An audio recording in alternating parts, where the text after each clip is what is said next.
नमस्कार, मैं विंध्या सरस्वती विद्या मंदिर बालक रूपी की 10वीं कक्षा की छात्रा आज आपके समक्ष कोरोना वैश्विक महामारी पर निबंध प्रस्तुत कर रही हूँ।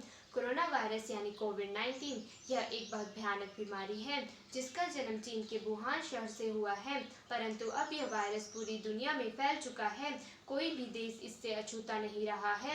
यह वायरस मनुष्य की बाल की तुलना में लगभग 900 गुना छोटा होता है। यदि किसी व्यक्ति को कोरोना वायरस हो जाता है तो उसका बच पाना बहुत मुश्किल होता है। कोरोना वायरस के लक्षण WHO यानी वर्ल्ड हेल्थ ऑर्गेनाइजेशन के मुताबिक यह बुखार, जुकाम, खांसी, सांस लेने में तकलीफ इस तरीके से फैलता है। यदि किसी व्यक्ति को लगता है कि उनमें कोरोना वायरस के लक्षण दिखाई दे रहे हैं तो उन्हें जल्द से जल्द अस्पताल में जाकर डॉक्टर से संपर्क करना चाहिए। यह वायरस तेजी से पूरी दुनिया को अपनी चपेट में लेता जा रहा है। यह वायरस सबसे अधिक बच्चों और बूढ़ों को प्रभावित करता है। इसके लिए हमें अपने घर के बूढ़ों और बच्चों का खास ख्याल रखना होगा। यदि हमें लगता है कि किसी व्यक्ति में फ्लू और कोल्ड के लक्षण हैं तो हमें उनसे लगभग 1 मीटर की दूरी बना के रखनी होगी। यह वायरस तेजी से सभी व्यक्तियों को प्रभावित कर रहा है, इसलिए हमें अपने घरों में रहना है। यदि हमें कोरोना वायरस है तो हमें अपने हाथों को आंख, नाक और मुंह के साथ नहीं लगाना चाहिए, क्योंकि यह वायरस इन्हीं तीनों क्षेत्रों से हमारे शरीर में प्रवेश करता है।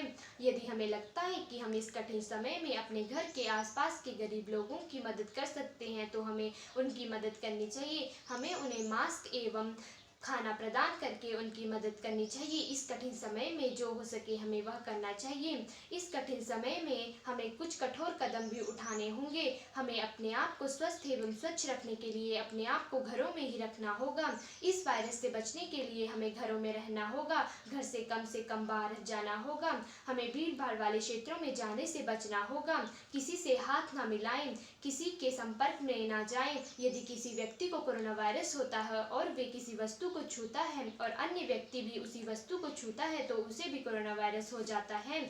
अगर हम किसी संक्रमित व्यक्ति के आसपास रहते हैं तो हमें भी कोरोना वायरस के लक्षण दिखाई दे सकते हैं, इसलिए हमें लोगों से लगभग 1 मीटर की दूरी बना के रखनी होगी।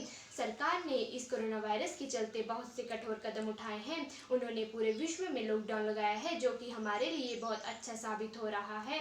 हमें लॉकडाउन के चलते अपने घरों में ही स्वच्छ एवं स्वस्थ रहना है। हमें अपने घर के आसपास के सभी लोगों की इस कठिन समय में मदद करनी है।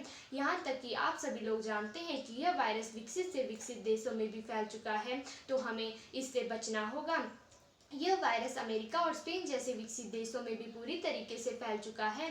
स्पेन में तो शवों को दफनाने के लिए भी जगह नहीं मिल रही है, वहां पर तो बहुत ही बुरा हाल है। चीन में अब यह वायरस थोड़ा टल गया है, परंतु बाकी देशों में इसने हड़कंप मचा दिया है। यह वायरस बहुत फैल रहा है, इसके लिए लोगों को अपने घरों में ही रहना है। जिस व्यक्ति को कोरोना वायरस होता है वह किसी अन्य व्यक्ति के साथ ना संपर्क बनाए, इससे ही हमारा भला होगा। हम स्वच्छ एवं स्वच्छ रहेंगे।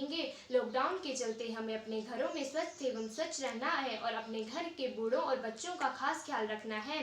जनहित में है जारी, अब आपकी बारी। जय हिंद।